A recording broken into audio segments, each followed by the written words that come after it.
Hello, welcome back to another video. This is day 18 of 30 days of JavaScript. Again, subscribe, like, share, consider joining. So yeah, let's go.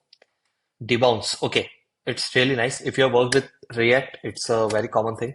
In other thing also it is common, but in React we use use debounce hook, or we create our use debounce hook generally. So yeah, let's see. Given a function fn and a time in t milliseconds, debounce version of that. Okay, what debounce does is you mention a time at which this function will get executed in the future. Okay, so that's one. And second, let me read this actually. I think they have given the definition. The debounce function is a function whose execution is delayed by t seconds. Whatever time you mention, it will get executed at that after that much time, not at that time, after that much time. Okay, because it's a delay, not a timestamp. And whose execution is cancelled if it is called again. Okay, so let's say I'm saying that this particular function, XYZ function, should get executed after 10 seconds. And from now, after 2 seconds, I call it again. In that case, that second one will not get executed. Okay. Sorry, the first one will not get executed, and the second one will get executed after 10 seconds at 12 seconds, basically. So the debounce function is basically if a function has been, if you have informed a function to execute in the future, and if you call it again in between that, it will cancel it basically. Okay. So let's see. For example, let's say t equals to 50 and the function was at 30, 60, and 100. So delay time here is delay. So delay is 50 seconds, right? So let's avoid these two and focus on 30 milliseconds. So if we call the function at 30 milliseconds and we have said that execute this, we have called our debounced function at 30 milliseconds saying that execute XYZ function at after 50 seconds, that means it should get executed at 80 milliseconds, right? 30 was the initial time that we did, and after that 50 milliseconds. So 80 milliseconds we have to execute it. Great. But just before that 80 milliseconds mark, we have executed it again at 60 milliseconds.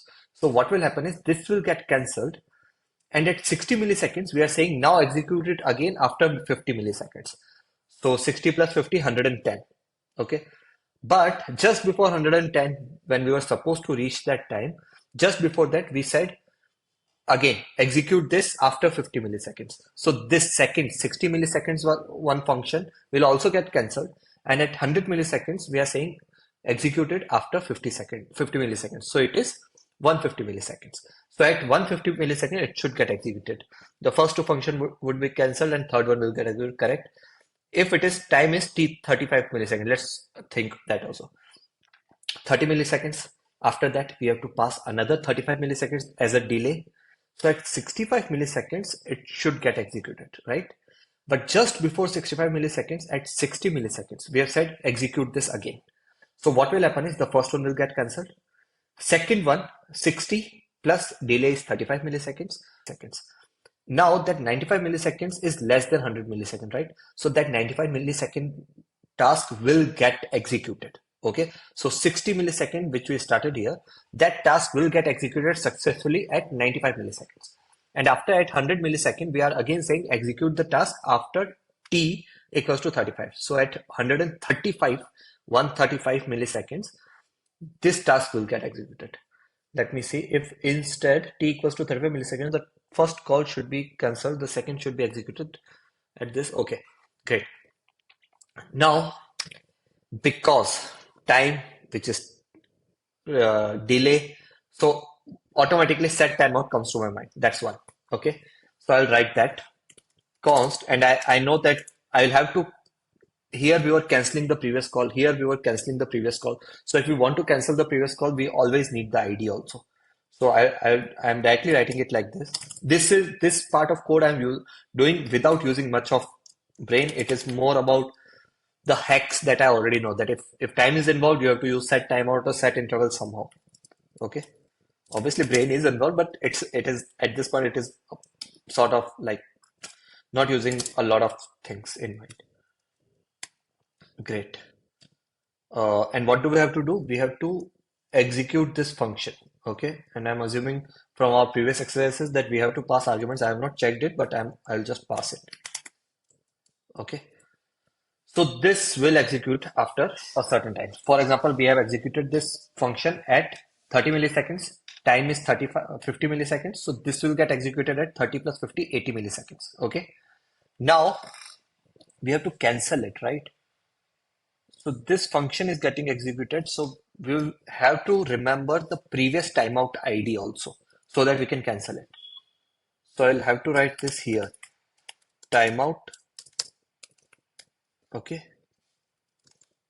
So we have this timeout ID. Now I'll just simply check if timeout ID is available. If it is not null, in that case, just clear it. Clear timeout. And I can just write this. So in this case, it will just get cleared and reset this. I think, yeah, that's it. So debounce works like this only. You delay a particular function to a particular time period. And if we call it before that again, then that particular will get cancelled and restart that process. So let's submit this and it should work. So yeah, do consider subscribing, like this channel, like this video, subscribe to the channel, and let's see the best solution actually. Solutions, this one, okay. I know debouncing, yeah, so this, we normally use it in search queries. So in search queries, you are using each and every character you are typing, right? So we don't want to fire API calls at each and every character. So what you do is you bring in a delay of virtual delay of, let's say, 2 seconds. Actually 2 seconds is way too much. 500 milliseconds or 300 milliseconds. So whatever user types within those 300 milliseconds will get executed. And after that, if there is any character change, that previous API call will get cancelled and new one will get started. Okay, so that's how we manage API calls. Okay, that's exactly same. Okay, they did not put the if condition because I think if we are passing something null, it won't work. So clear timeout function will handle it on its own. That's great. That's fine. Okay, that's it. Thank you. Bye bye.